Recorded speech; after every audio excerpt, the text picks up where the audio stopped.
आप हैं महान ऋषि। सुना है महात्मा कि आप भविष्य बता सकते हैं। बड़ी प्रशंसा सुनी है आपकी। क्या जानना चाहते हो? यदि ये सत्य है तो बताइए कि इस रमणी को आगे चलकर क्या होगा, पुत्र या पुत्री?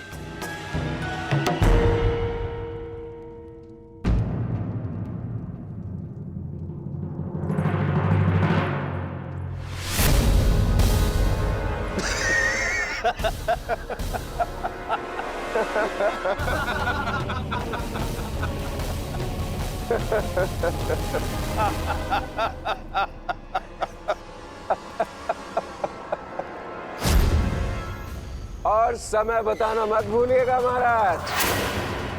यदि आपकी भविष्यवाणी सत्य नहीं हुई तो आप अपनी बाकी की तपस्या हमारी बंदी गृह में पूर्ण करेंगे।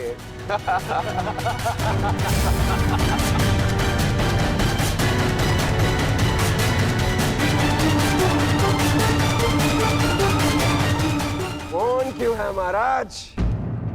बताइए, मेरी कोख से क्या जन्म लेगा? मदिरा के मद ने तुम्हारे भीतर के मानव को सुला दिया है मूर्ख। अब तुम केवल उस मूसल की भांति हो जिसमें कोई भावना नहीं होती। वो किसी भी वस्तु पर पड़ता है तो उसे कुचल देता है। ये लीजिए पिताश्री, ये हलवा मैंने विशेष रूप से आपके लिए बनाया है।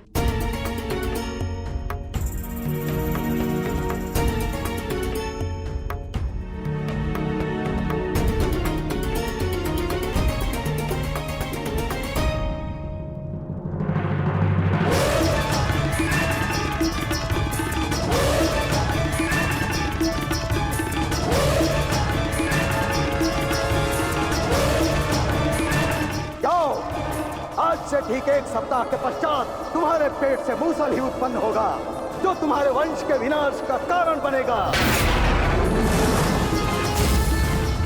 जिस मदिरा के मद में तुमने मेरा अपमान करना चाहा, वो मदिरा तुम्हारे नाश का कारण बनेगी।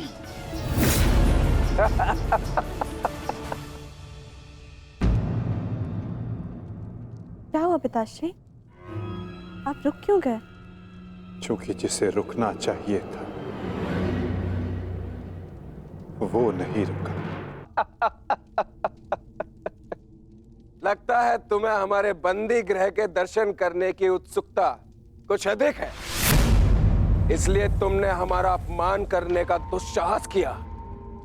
पहले वासुदेव और अभी तुम। मैं तुम्हें जीवित नहीं छोड़ूंगा।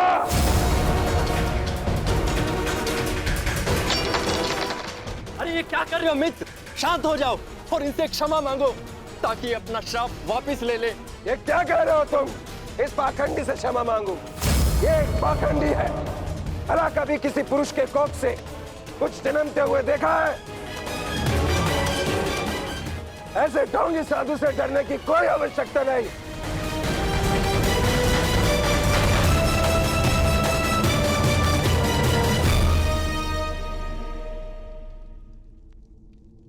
जो अब तक नहीं हुआ साम, वो अब होगा। साधुओं का श्राप व्यर्थ नहीं जाता।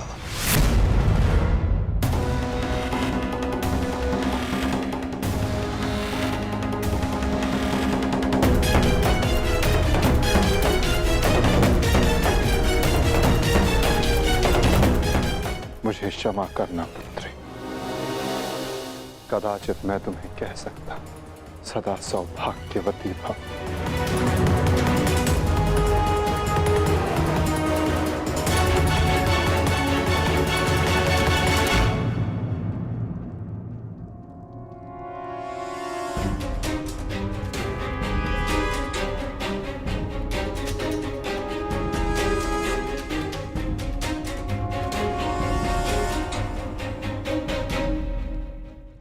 एक साधु का उपहास उड़ाना और उन पर प्रहार करने का प्रयास करना क्षमा के योग्य नहीं है सांब। आपने तो सृष्टि के सभी महारथियों और अनेकों सैनिकों का वध करवाया। क्या वो क्षमा के योग्य है?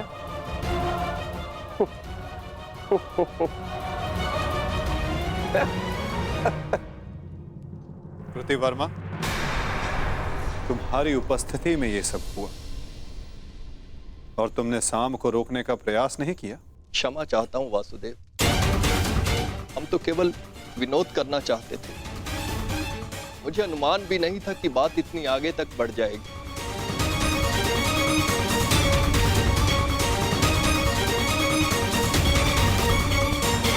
कितना समय? 7 दिन।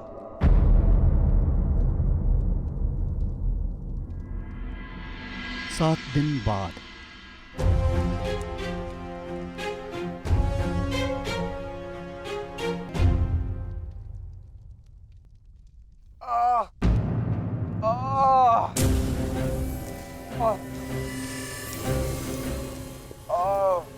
सहायता करो मित्र, मेरी सहायता करो। अत्यधिक पीड़ा हो रही है। कैसी पीड़ा हो रही है तुम्हें? लगता है उस साधु का श्राप मुझे लग गया है। आज 7वां दिन है और ये देखो, मेरे पेट में अत्यधिक पीड़ा हो रही है। जाओ, आज से ठीक 1 सप्ताह के पश्चात तुम्हारे पेट से मूसल ही उत्पन्न होगा, जो तुम्हारे वंश के विनाश का कारण बनेगा।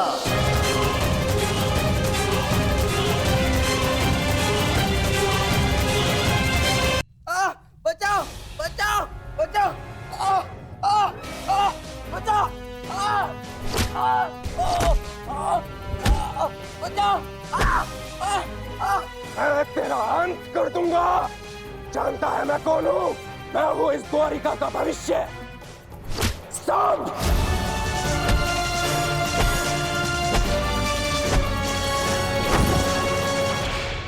ये क्या दशा बना रखी है सांब? दिन प्रतिदिन तुम्हारा व्यवहार अशुभनीय होता जा रहा है। संभालो स्वयं को। ताऊ श्री, मुझे समझाने से पूर्व अपने छलिया भ्राता को समझाइए, जिसने बिना अस्त्र शस्त्र उठाए मेरे ससुर के कुल का नाश कर दिया। क्या वो शोभनीय था? अपने पिता के लिए ऐसा भाव पाप है। पाप तो आपके भ्राता ने किया है, मैं तो केवल मदिरा पान कर रहा हूं। संभालो अपने आप को। एक योद्धा को यह सब शोभा नहीं देता। कैसा योद्धा ताजश्री, जिसके हाथ से तलवार छीन ली गई हो, जो अपने मित्र विश्वसेन की सहायता करने का वचन पूरा ना कर सका हो, उस मनुष्य को आप योद्धा कहते हैं? जब युद्ध करने का समय था तो युद्ध नहीं करने दिया। अब इस अपमान को गले से निकलने के लिए इस मदिरा के अतिरिक्त मेरे पास और कोई सहारा नहीं है। मुझे विश्वास नहीं होता कि तुम कृष्ण पुत्र हो। नहीं हूं मैं, नहीं उस छलिया का पुत्र। वो केवल मेरे लिए एक छलिया है, केवल एक छलिया। सांब!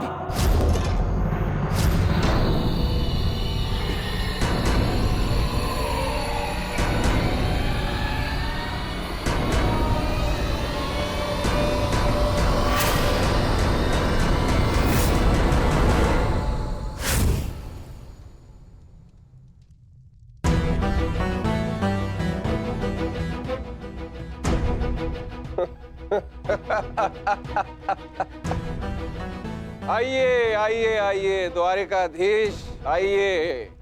स्वागत है आपका, स्वागत है। लौट आए आप। करा इस आर्यव्रत के सभी महारथियों का अंत। कराए धर्म स्थापना के नाम पर अपना पलड़ा भारी। अब अरे अच्छी, आप देख क्या रहे? स्वागत नहीं करेंगे इनका? इतना महान कार्य पूर्ण करने के पश्चात आज लौटे हैं। आज तो राजभवन में उत्सव होना चाहिए। पांचाल, काशी, मगध, छेदी, सभी महाजनपदों के महान शासकों का अंत करवा डाला, सिर्फ धर्म स्थापना के नाम पर। अब क्या बचा पूरे भारतवर्ष में पूरे भारतवर्ष में सिर्फ 2 महान राज्य हैं। पहला द्वारिका, दूसरा हस्तिनापुर। और हस्तिनापुर का महान शासक धर्मराज युधिष्ठिर पहले से ही अपने चारों भाइयों के साथ इनके तलवे चाटता है।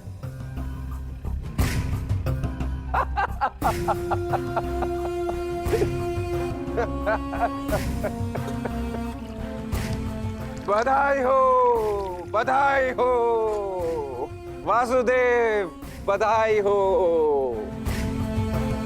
आप अपने उद्देश्य में सफल हुए, जीत गया द्वारिका महाभारत। परंतु आपने भी मूल्य कुछ कम नहीं चुकाया। हमारी 7 औक्षणी सेना का अंत करवा दिया। क्या मिला आपको हमारे वीर सैनिकों का अंत करवाकर? क्योंकि आपने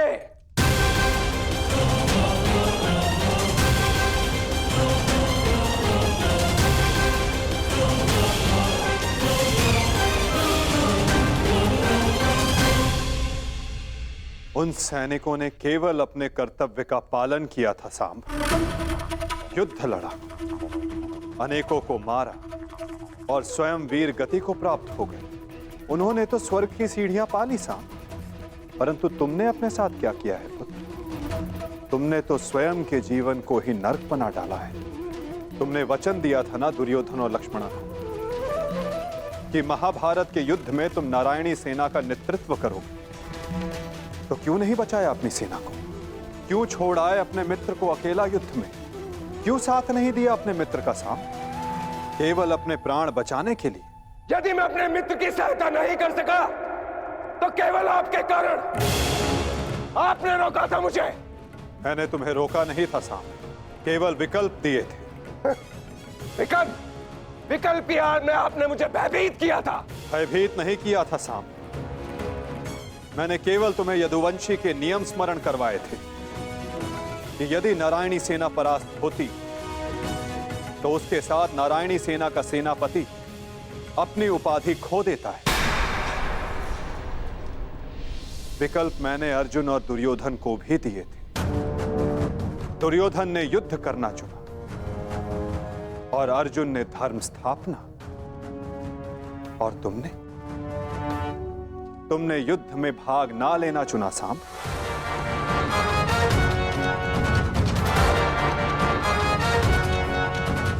कदाचित यदि तुमने अपने मित्र वीर ऋषसेन को उस युद्ध में प्रदर्शन करते देखा होता तब तुम्हें ज्ञात होता कि वीरता की वास्तविक परिभाषा क्या होती है साहब।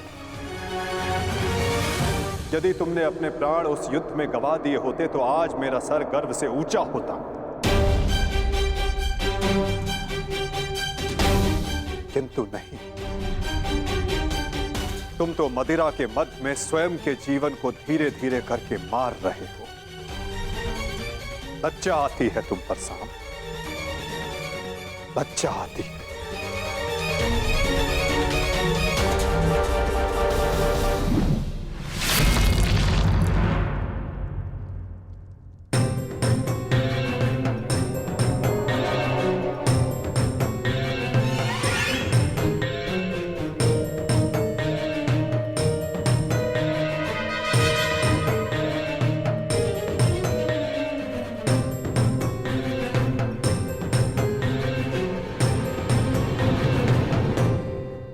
प्रणिपात पिताश्री।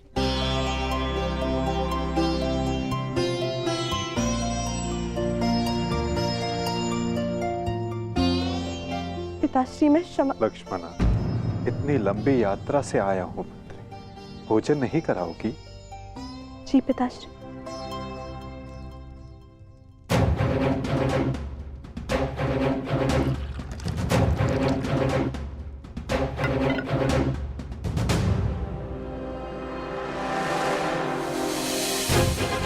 तुमने वचन दिया था ना दुर्योधन और लक्ष्मण को कि महाभारत के युद्ध में तुम नारायणी सेना का नेतृत्व करोगे। क्यों छोड़ आए अपने मित्र को अकेला युद्ध में? क्यों साथ नहीं दिया अपने मित्र का साथ? केवल अपने प्राण बचाने के लिए? यदि तुमने अपने प्राण उस युद्ध में गवा दिए होते तो आज मेरा सर गर्व से ऊंचा होता। लज्जा आती है तुम पर साम, लज्जा आती है। अपने क्रोध को शांत करो साम। कैसे करूं मैं खुद को शांत?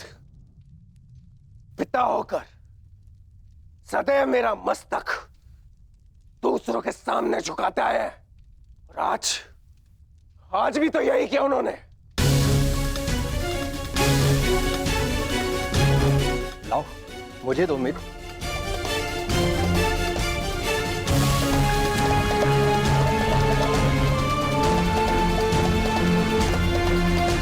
लो, पियो।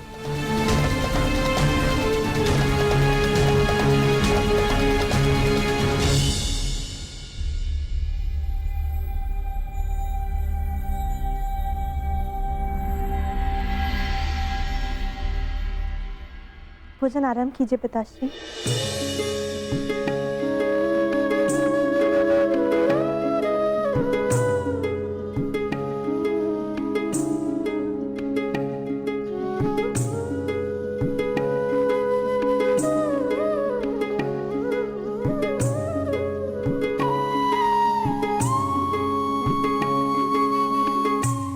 पिताश्री, क्या आप मुझे मेरे पिता के विषय में कुछ बता सकते हैं? युद्ध में क्या हुआ था?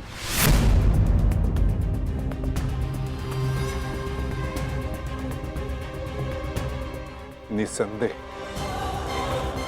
तुम्हारे पिता एक वीर और कुशल योद्धा थे पुत्र, और उन्होंने युद्ध में अलौकिक साहस दिखाया। निश्चित रूप से तुम्हारे पिता से बड़ा गदाधारी इस संसार में और कोई नहीं था पुत्री।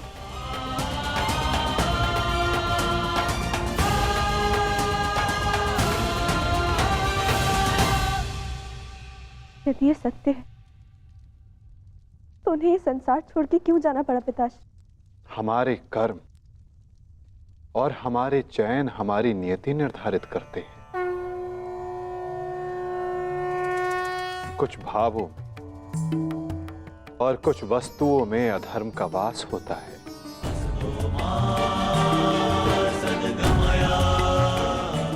जैसे कि जुआ और मदिरा, ये व्यसन पहले लुभाते हैं और बाद में हमारे ही नाश का कारण बन जाते हैं पुत्री।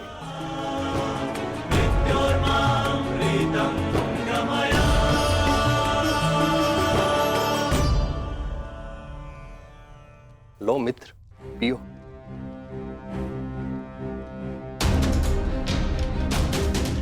मैं जानता हूं कि तुम बहुत दुखी हो, किंतु चिंता मत करो, तुम्हारे मनोरंजन का प्रबंध कर दिया है मैंने। कैसा मनोरंजन?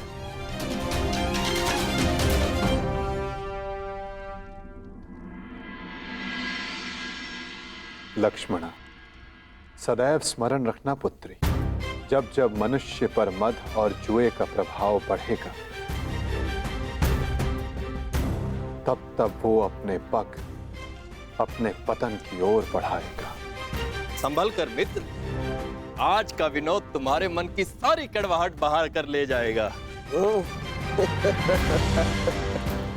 एक मद्दांध व्यक्ति सबसे पहले अपने बड़ों का आदर करना भूलता है,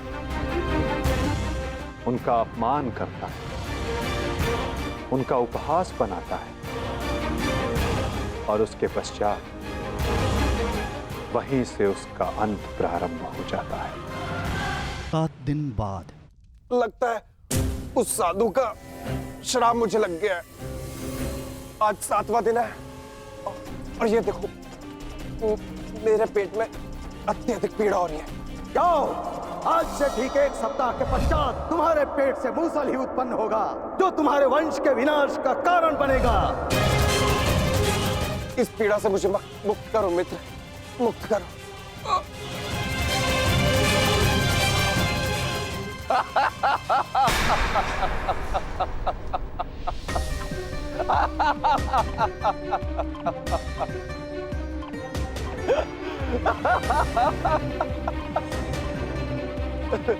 तुम कितने बड़े मूर्ख हो मित्र, कुछ नहीं हुआ है मुझे, सही हूं मैं। कहा था ना मैं, वो साधु एकदम पाखंडी है।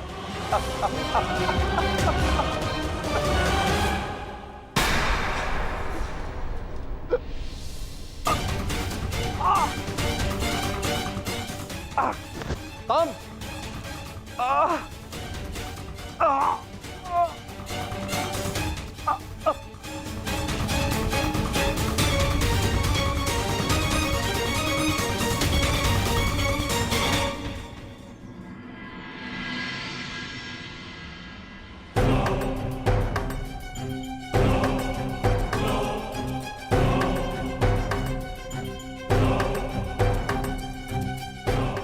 बड़ी विचित्र घटना घटी है वासुदेव।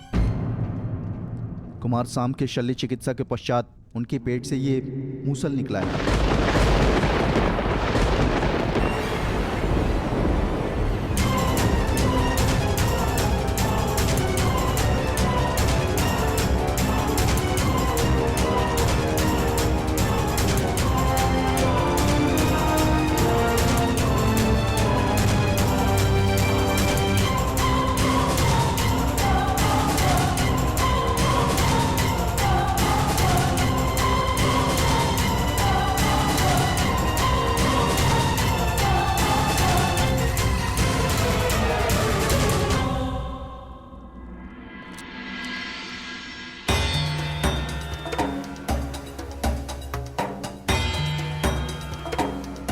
कुमार अब स्वस्थ हैं बलभद्र।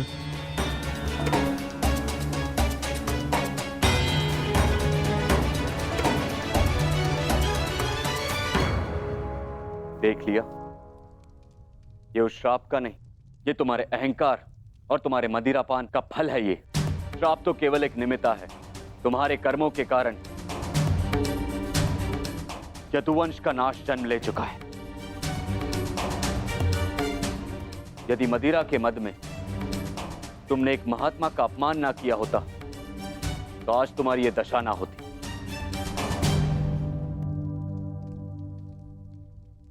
अब कुछ नहीं हो सकता था।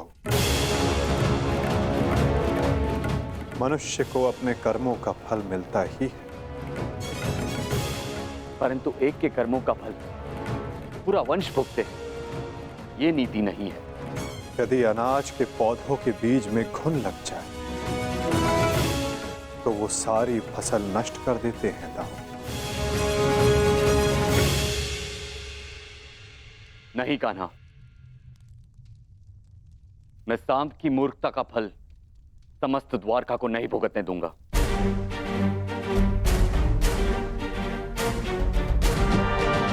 आप इस मूसल का क्या करेंगे दाऊ? श्राप था कि मदिरा पान के कारण द्वारका का नाश होगा। मैं आज ये घोषणा करता हूं कि समस्त द्वारका में किसी भी प्रकार का मद्य का उत्पादन, सेवन या बिक्री वर्जित है।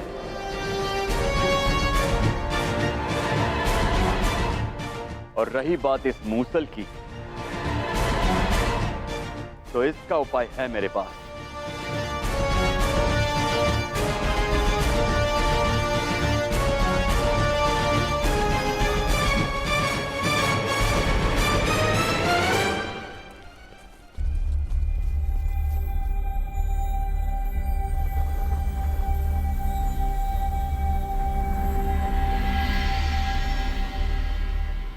आपके आदेशानुसार मूसल की भस्म बना दी गई है बालभद्र। इसे द्वारका के समुद्र तट पे बहा दो।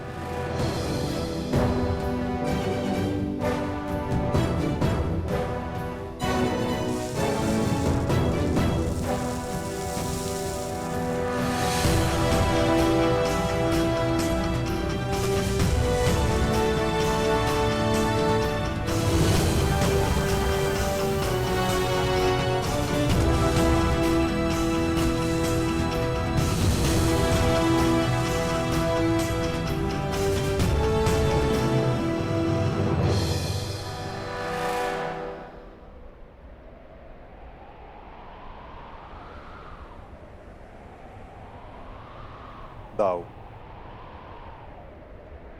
हमारे कर्म ही हमारी नियति निर्धारित करते हैं, केवल सांब के कर्म ही नहीं, कुछ श्राप हैं।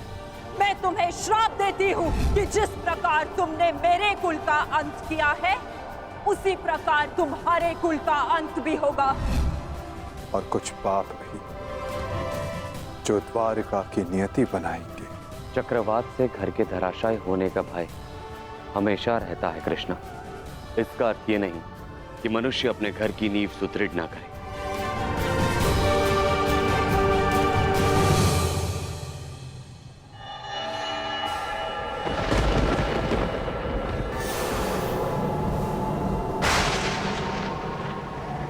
जब नींव गल जाती है ताऊ, तो भवन का धराशायी हो जाना निश्चित होता है। द्वारका का अंत समीप है।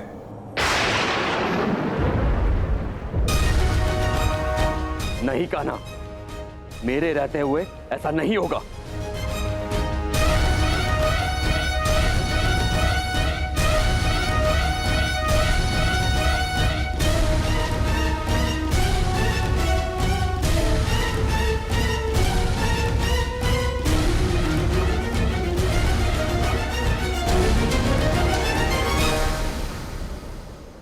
समय किसी की नहीं सुनता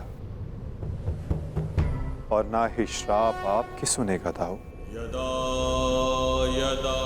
नियति ने जो चुना है हमारे लिए, हमें वो भुगतना ही होगा।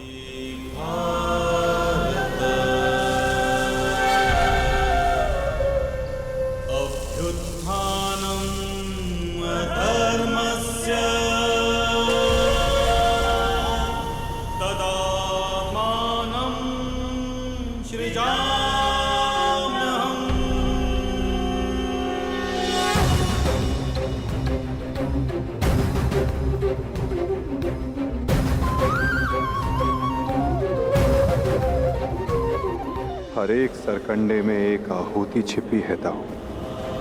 किसी की मृत्यु तो किसी की मुक्ति।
मेरा स्वप्न है कि हस्तिनापुर में एक गुरुकुल हो, जहां पर बालकों की भांति बालिकाएं भी युद्ध शिक्षा में पारंगत हों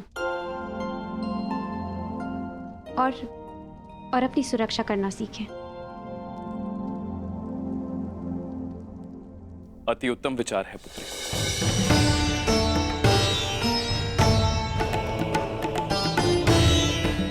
प्रणिपात, प्रणिपात, प्रणिपात।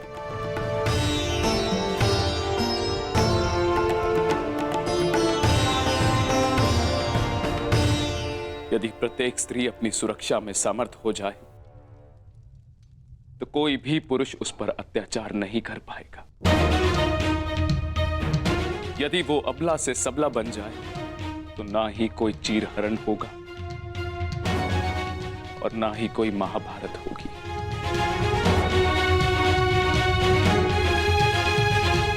ज्येष्ठ पिताश्री, आपने स्मरण किया? हाँ पुत्र, एक महत्वपूर्ण निर्णय लिया है जो मैं तुम्हें बताना चाहता था।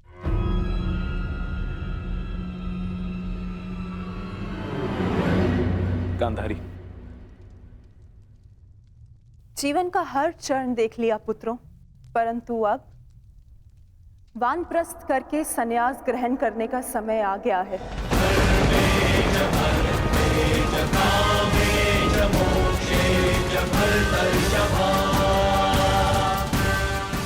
हाँ पुत्र, तेजश्री जीजी और मुझे विदा लेने की आज्ञा है।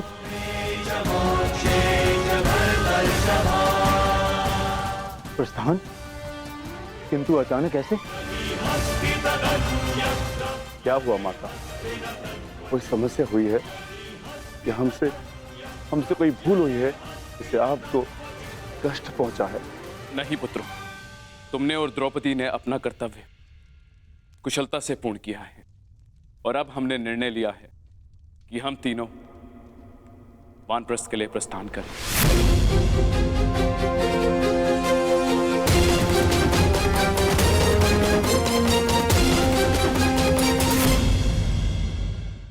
कि हम तीनों वानप्रस्थ के लिए प्रस्थान करें।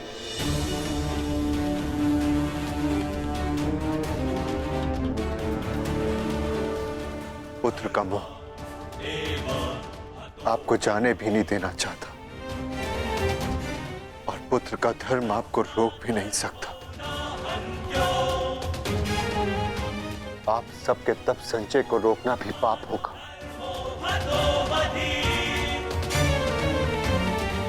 आदेश दीजिए ज्येष्ठ पिताश्री, व्यवस्था हो जाएगी। पुत्र, मुझे तुम पर गर्व है।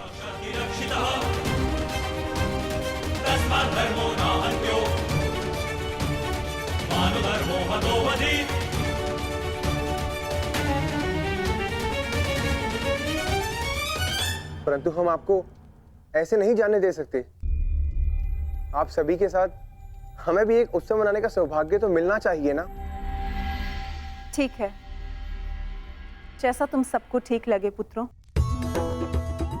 तो ठीक है, तो मैं इस उत्सव की तैयारियां प्रारंभ करती हूँ और सभी परिजनों को निमंत्रण भिजवाती हूँ। सर्वप्रथम माधव को।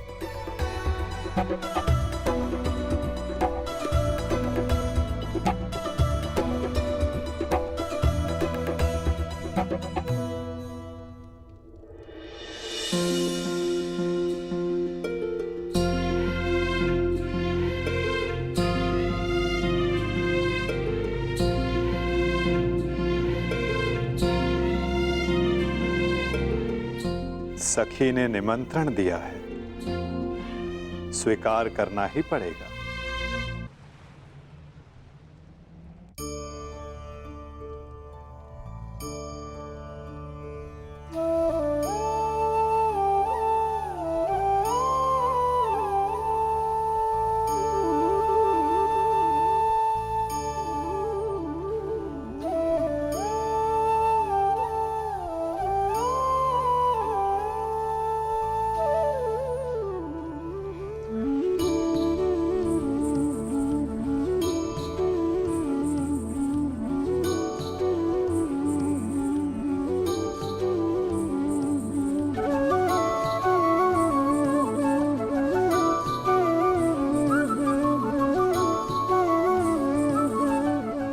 माधव, आप सदैव हम सबके साथ हमारे दुख में उपस्थित रहे, परंतु आज सुख के समय पर आपके आगमन ने हम सबके आनंद को दुगना कर दिया। मेरी सखी मुझे निमंत्रण दे और मैं न आऊं?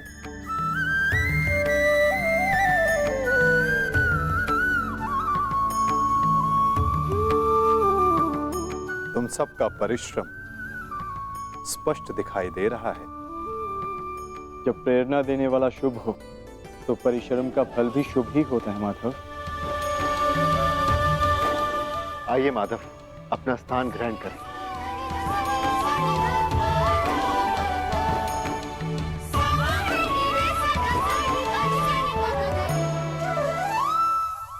सांब के साथ जो हुआ, हमें उसका समाचार मिला माधव। हमें उसका खेद है। कुमार सांब के शल्य चिकित्सा के पश्चात उनके पेट से ये मूसल निकला है। समय का चक्र और नियति को कोई नहीं रोक सकता धर्मराज। परंतु मुझे सदा खेद रहेगा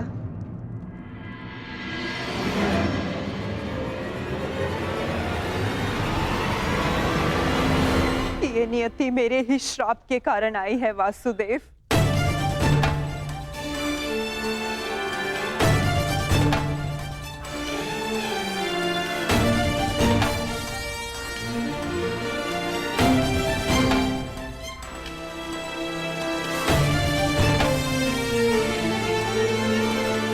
प्रणिपात राजमाता। संतोष मिला कि मेरी भूल के पश्चात भी आपका यहाँ आगमन हुआ वासुदेव। नहीं राजमाता, मैं आया क्योंकि मेरा यहाँ उपस्थित होना आवश्यक था। मुझे क्षमा कर दीजिए वासुदेव। बीते समय पर शोक मनाने से कोई लाभ नहीं। आनंदमय तो ये है कि हम सभी आने वाले नए भविष्य का स्वागत करें। कैसा भविष्य माधव? बधाई हो सम्राट, महारानी वृषाली ने पुत्र को जन्म दिया है।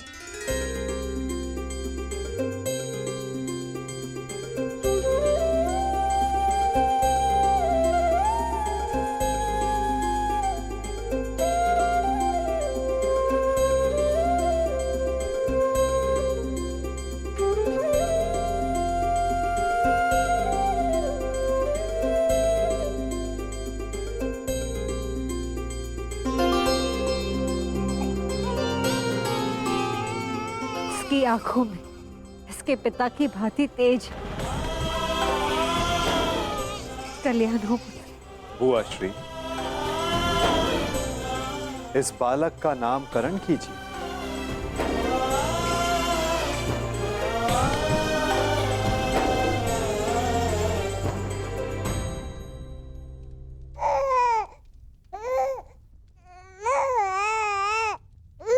नहीं माधव, ये कार्य आपका है।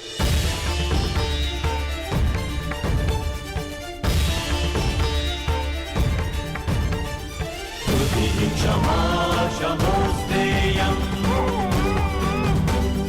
शौचमिन्द्रिय निग्रहः। क्षमा शमोस्तेयं शौचमिन्द्रिय निग्रहः। निर्विद्या सत्यं क्रोधो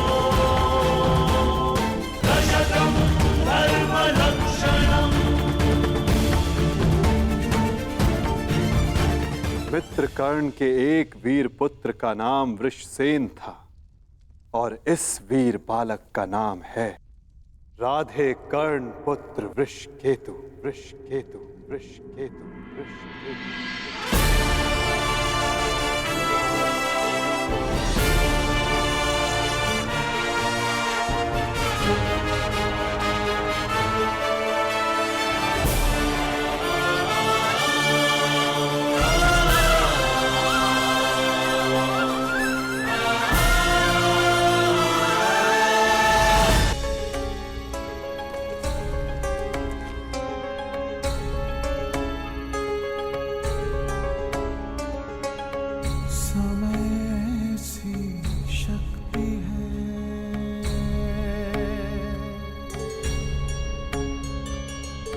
सभी समय से हारे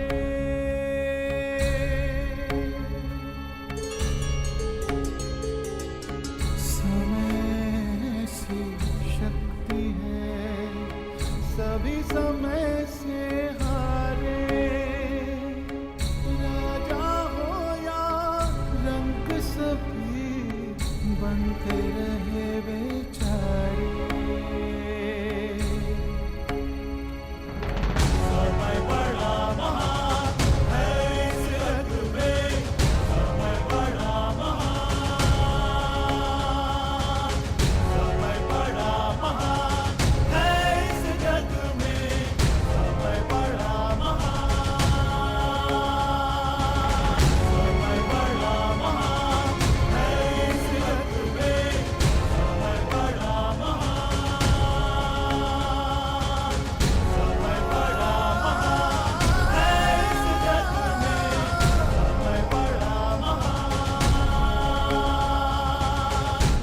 अठारह वर्ष पश्चात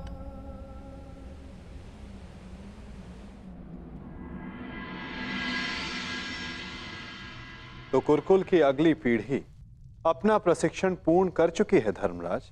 जी माधव, परीक्षित और वृषकेतु दोनों ने दीक्षा प्राप्त कर ली।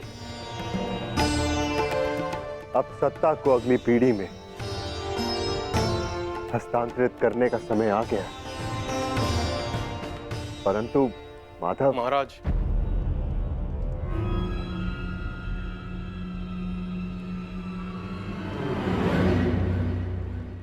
कहो। एक दुखद समाचार है महाराज।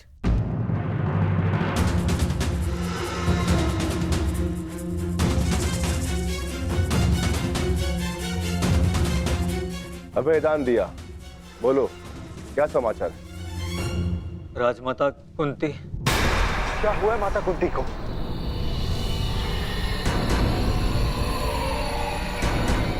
वो कुशल तो है ना? जिस वन में राजमाता कुंती, महाराज धृतराष्ट्र और महारानी गांधारी निवास कर रहे थे, वहां भयंकर अग्निकांड हुआ है।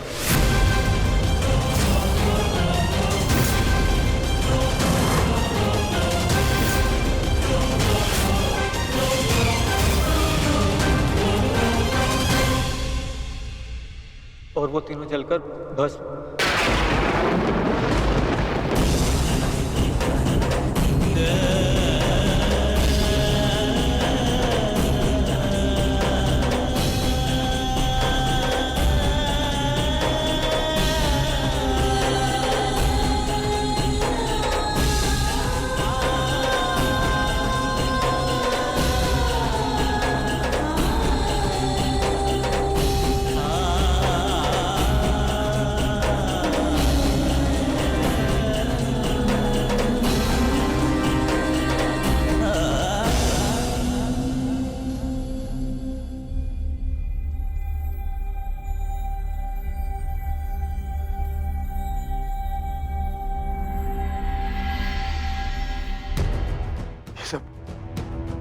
ये सब क्या हो गया माधव? अचानक इस बात क्या हो गया?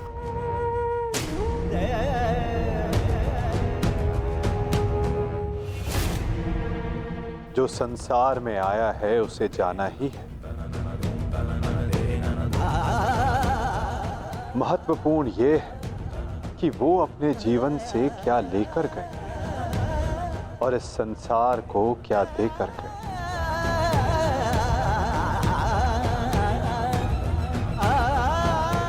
एक वृक्ष की जब पत्तियां झड़ती हैं तो वो वृक्ष पत्तियों के झड़ने का शोक नहीं मनाता, अपितु नई पत्तियों का स्वागत करता है, नवजीवन को आगे बढ़ाता है।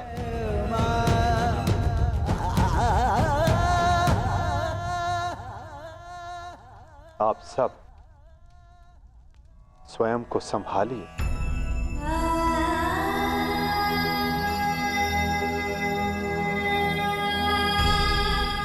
आप स्वयं को संभालो।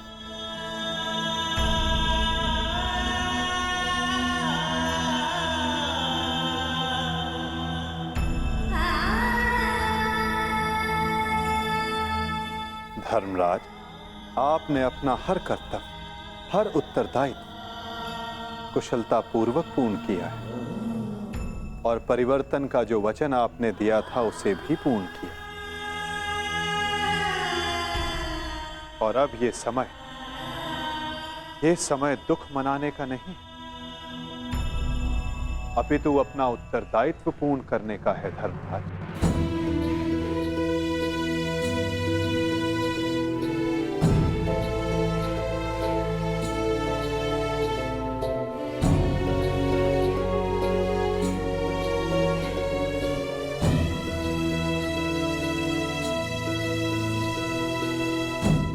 नई पीढ़ी का स्वागत करने के लिए सज्ज हो जाओ।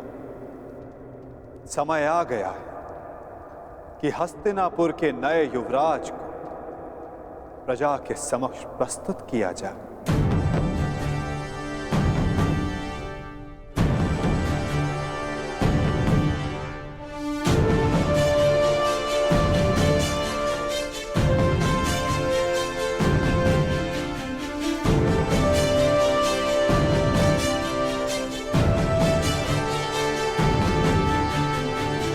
समय आ गया है कि हस्तिनापुर की ये सभा कुरुवंश की आने वाली नई पीढ़ी का स्वागत करे।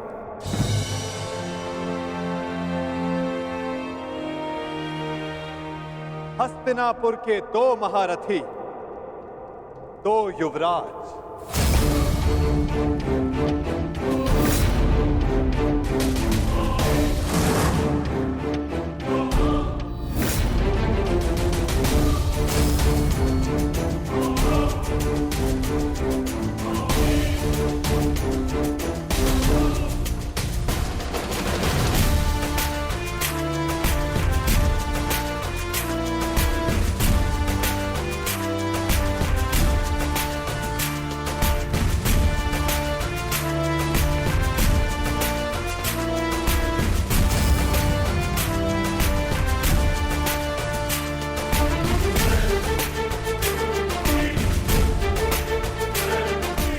जिन्हें पांडवों ने स्वयं अपनी युद्ध कला के ज्ञान से प्रशिक्षित किया है,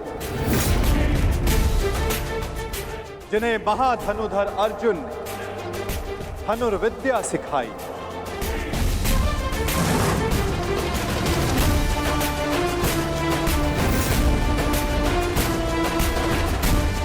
जिन्हें महाबली भीम शक्ति और गदा युद्ध में पारंगत किया, जिन्हें नकुल सहदेव ने खड़क युद्ध में प्रशिक्षित किया, जिन भावी सम्राटों को धर्मराज युधिष्ठिर भाले के प्रहार के साथ साथ धर्म के ज्ञान का आधार भी दिया है।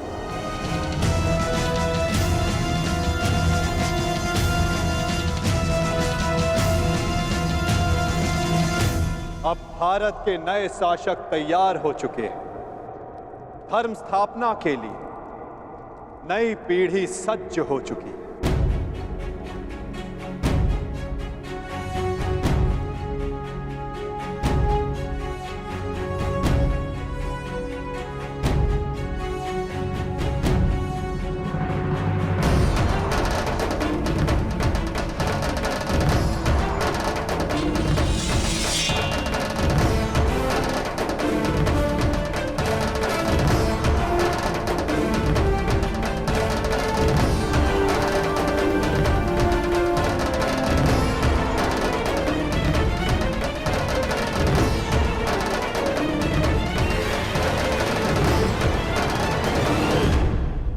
तो स्वागत कीजिए अभिमन्यु पुत्र अर्जुन पौत्र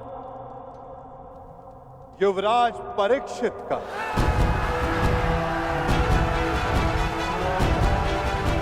युवराज परीक्षित की, युवराज परीक्षित की, युवराज परीक्षित की, युवराज परीक्षित की, युवराज परीक्षित की,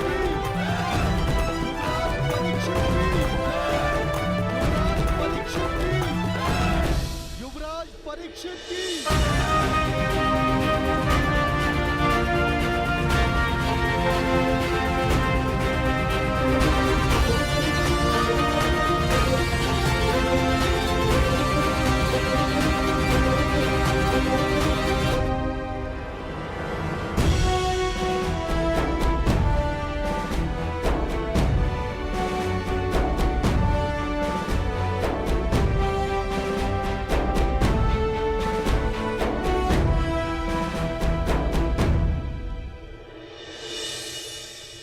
और अब स्वागत कीजिए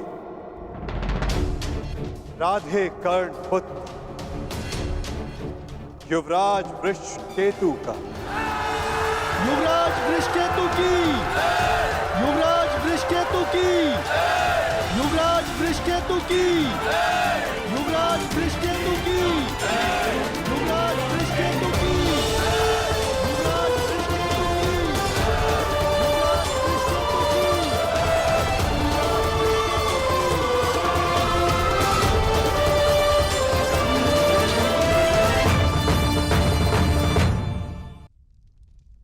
और अब स्वागत कीजिए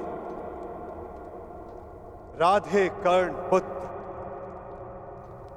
युवराज वृषकेतु का। युवराज वृषकेतु की, युवराज वृषकेतु की, युवराज वृषकेतु की, युवराज वृषकेतु की, युवराज वृषकेतु की, युवराज वृषकेतु की।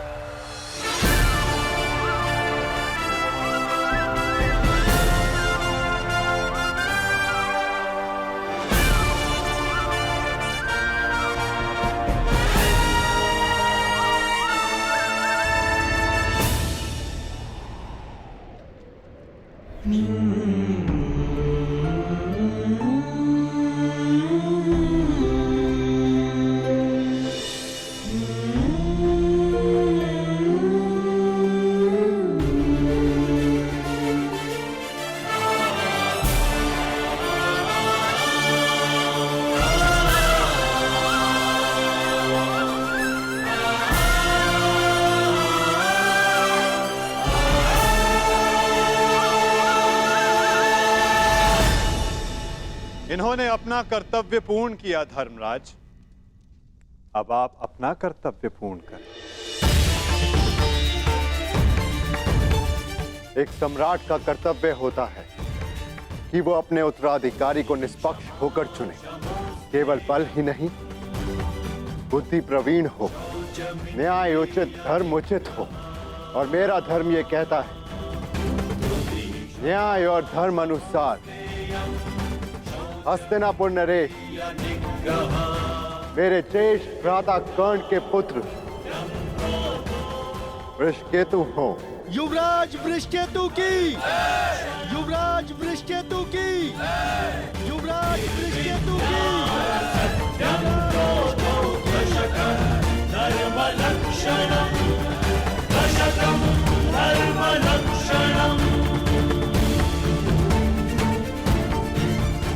काकाश्री, मेरे लिए ये मान्य नहीं।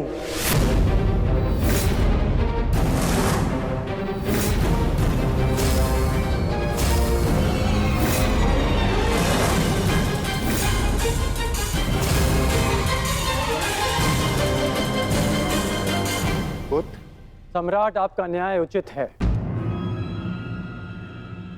परंतु परीक्षित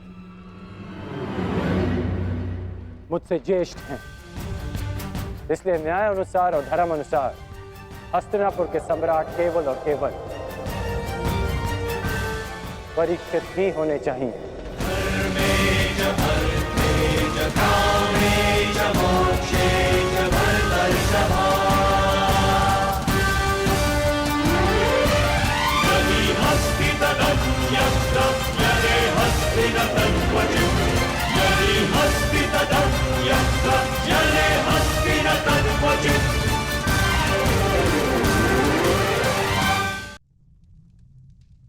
परंतु पुत्र, अद्भुत वृषकेतु,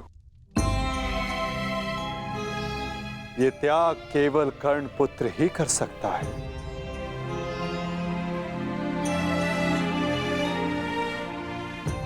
इस सभा ने छल देखा, बल देखा, नारी का दंभ भी देखा, और आज बंधु प्रेम और त्याग देख रहा है।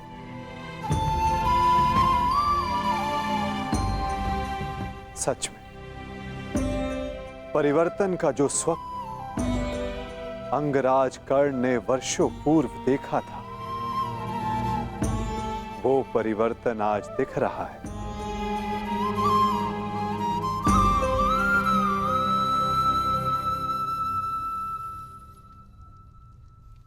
धर्मराज युधिष्ठिर को न्याय उचित घोषणा ही करनी चाहिए।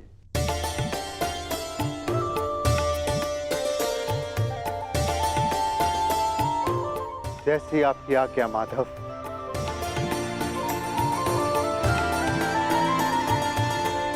युवराज परीक्षित को हस्तिनापुर का सम्राट घोषित किया जाता है। युवराज परीक्षित की, युवराज परीक्षित की, युवराज परीक्षित की, युवराज परीक्षित की, युवराज परीक्षित की। परंतु ये अपूर्ण न्याय होगा। न्याय उचित यही होगा कि अंग पर ज्येष्ठ कर्ण के पश्चात अधिकार वृषकेतु का है और मैं वृषकेतु को अंग का नया राजा घोषित करता हूं। महाराज वृषकेतु की, महाराज वृषकेतु की, महाराज वृषकेतु की।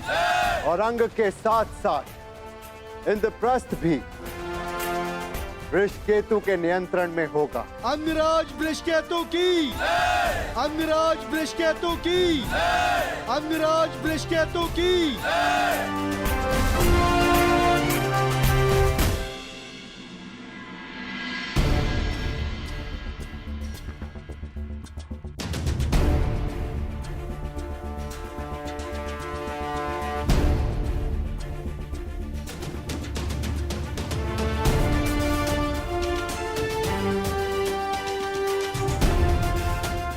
सच हो? मैं तो आरंभ से ही सच हूं।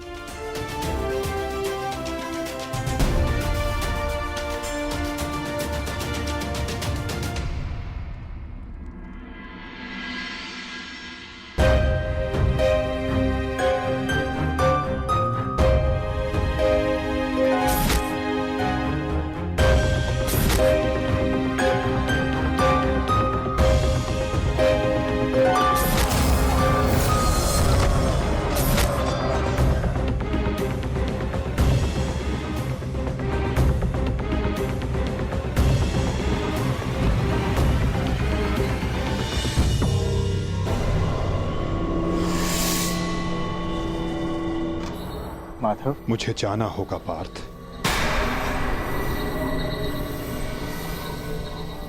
परंतु माधव। नहीं पार्थ, नियति मुझे पुकार रही है।